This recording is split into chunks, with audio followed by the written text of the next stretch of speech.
Shalom and greetings from Jerusalem, Jane. I want to give you a current news update. It's a devastating day here in Israel. I want to show you the faces, the name and the faces of 9 brave warriors, 9 Israeli heroes who was killed inside the Gaza Strip yesterday. See their names, see their faces. All of Israel is mourning the death of these precious 9 soldiers. Already when I was getting ready to go to sleep yesterday, reports were coming out that there had been some massive developments inside the Gaza Strip, that there has been big casualties. And we were all bracing for this morning because the Israeli military releases every morning at 6 a.m. the names of the people who was killed inside the Gaza Strip the previous day. So I woke up around 5:30 and I was just, still waiting in my being in bed and waiting for the information coming out from the military. And 6 a.m. this morning, they announced that 4 soldiers had been killed inside the Gaza Strip. Just now, it came out that 5 more young soldiers was killed inside the Gaza Strip, bringing the total up to 9 soldiers killed in the last 24 hours inside the Gaza Strip. And that's 185 soldiers killed in total in Gaza since the war broke out on October 7 with the brutal assault on Israel.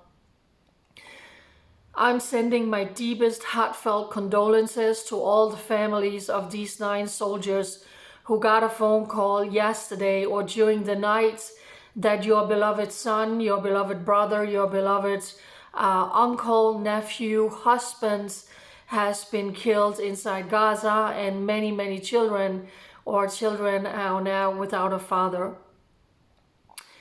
What happened was that the Israeli military found a big manufacturing weapon site inside Gaza. They were actually producing rockets that had a reach of going from the Gaza Strip all the way up to the northern part of Israel. The Israeli military is finding weapon manufacturing sites throughout the Gaza Strip, but this was the biggest that they found, the military announced yesterday.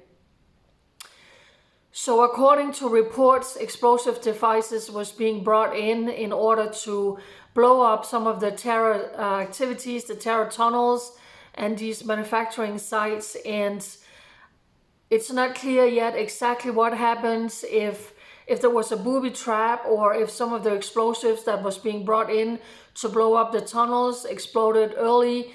But 6 out of those 9 soldiers, unfortunately, tragically was killed in those explosions. It is absolutely heartbreaking.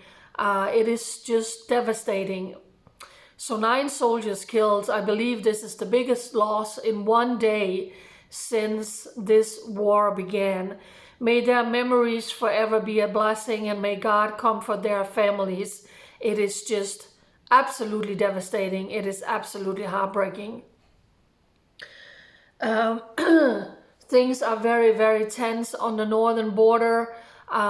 Israel has taken out several high-ranking Hezbollah members, targeted a vehicle that they were in early this morning, and less than an hour ago it came out also that Israel has taken out another Hezbollah member inside Lebanon.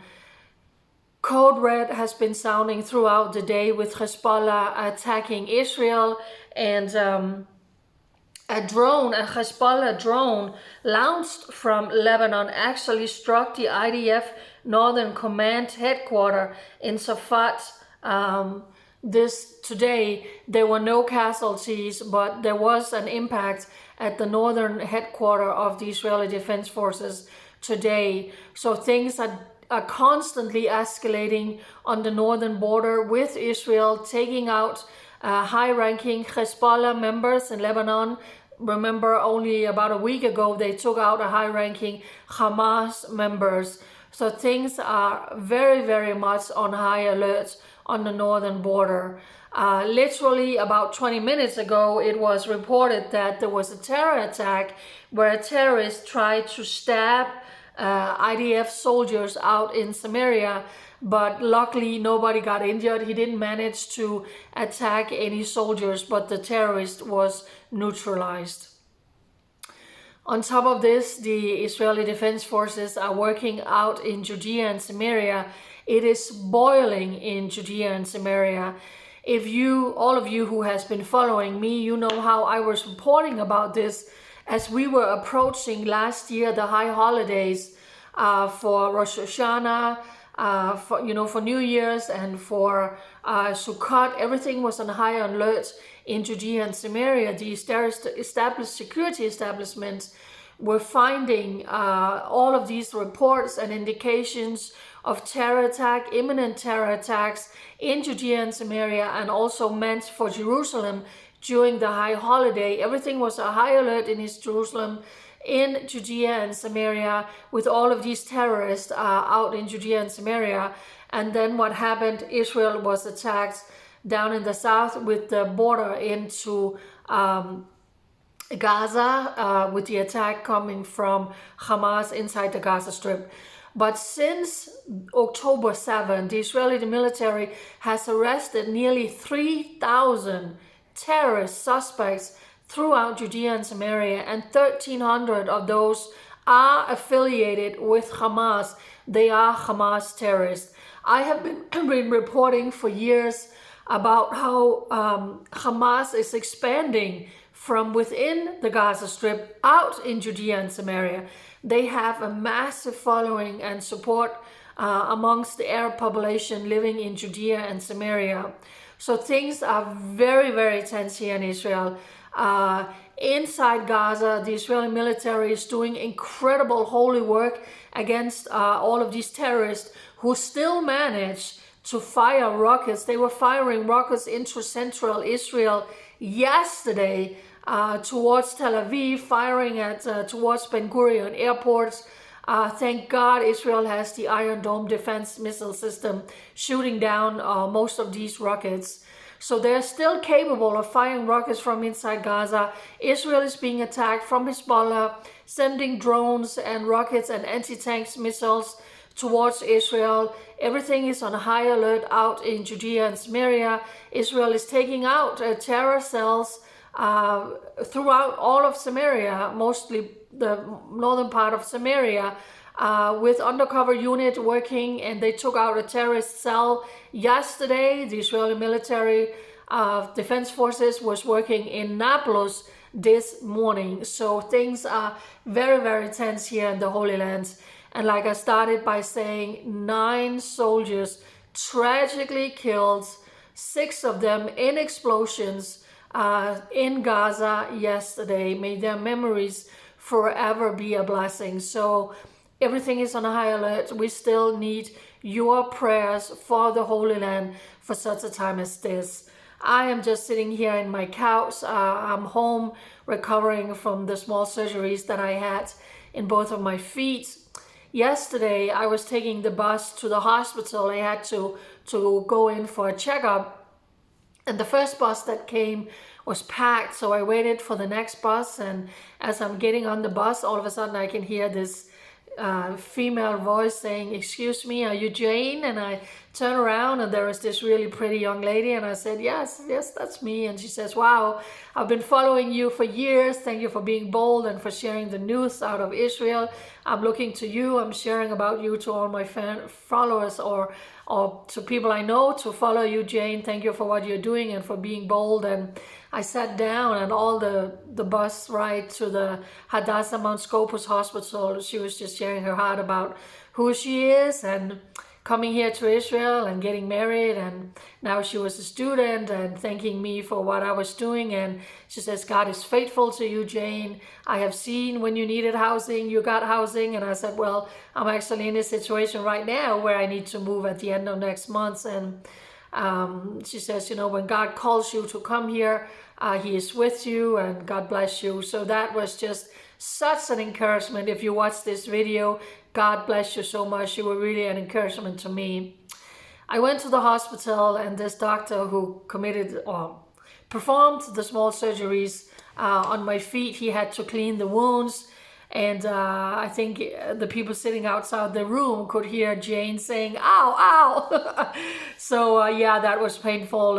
It's very painful. I can't really move around today, but it is healing according to plan. So for all of you who have been asking, Jane, how are you doing since your surgery? Well, look at my hair. I'm just home resting, but following the news. So pray for Israel for such a time as this. I got to tell you, I saw there was a survey about what is the most stressful events in your life, and the moving was on the top 3, and I can only say a big yes to that. As I am recovering from these surgeries, I'm still looking for housing, but just before it was announced, in the morning it was announced 4 soldiers had died, and now it came out 5 more was killed. And just before that, I was actually down here on my couch just praying, because for the people closest to me, they know this is not just about that I need to move. This is about that I've been working alone and giving my heart and my soul and my all for Israel for 10 years, more than 10 years actually. On all my social media platform, I'm Jerusalem Jane. Everything I say, everything I do is about Israel. You don't see me share a food recipe or my favorite song or about a Hollywood actor or anything. Everything I do is about Israel. My life is solely dedicated to Israel. I don't have a privacy or private life, as many of you know, so there's a lot to it. And that's why I was on my couch really praying now, saying, God, you know what's at stake for me. You know, moving forward, things is going into the next phase. I've been through a lot. I believe there's a lot of good things coming for me. There's so much to share. When I watch mainstream media, I'm literally just shaking my head in disbelief of some of the things they're sharing. You have to remember there's still more than 130 hostages inside the Gaza Strip, and Hamas released a short video clips where you see four of the young girls are sitting with blood in their faces. You can't imagine probably sexual trauma or rape they have been endured. I can't even talk about it without choking up. So there's still so much more for me to do. So much for me to do. But I would like to just do it a lot more quality and quantity, and do it so much better than just me sitting here speaking to you from my small phone. So yeah, it's a natural process of moving into bigger and better after working alone for so many years. I feel it in my heart. You know, my heart is beating united with this country. And if things are going to really escalate on the northern border and missiles are going to start flying in from Hezbollah through all of Israel, I mean, there's going to be so much to report about. There already is. They fired more than 20 rockets towards the Upper Galilee earlier today. So again, would you just please stand with me in prayer that the right people is going to come into my life, the right landlord is going to come into my life, where I find my new home, where I will be safe and secure to report to all of you. A co-worker is going to come into my life, a cameraman, the assistant, and a driver, and we can go out and make reports and interview people, and I will get equipment and not just a 10-year-old computer and a 4-year-old broken phone. For those of you who have stood with me for so long, I deeply, deeply appreciate you from the bottom of my heart. Thank you so much. Thank you for those of you who is sending a donation saying, Jane, we are being blessed by the work that you're doing. We are being blessed by the updates that you're doing. We know during the circumstances and everything you're going through, you're doing the best that you can. And that's just a huge encouragement for me. I have to find new housing.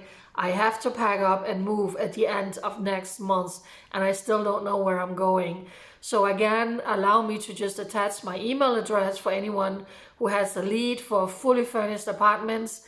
For those who want to send a financial blessing to say, Jane, you're a blessing to me with your updates, what you have done for more than 10 years. I want to be a blessing to you. God bless you so much. Please, for such a time as this, pray for Israel as we are mourning the loss of 9 precious Israeli sons who was killed inside the Gaza Strip yesterday. This is all of Israel. We are together as one nation mourning these precious sons who is giving their life defending the Jewish homelands against Palestinian Islamic Jihad and Hamas ISIS inside the Gaza Strip. May God bless Israel and all of our friends around the world. Bye.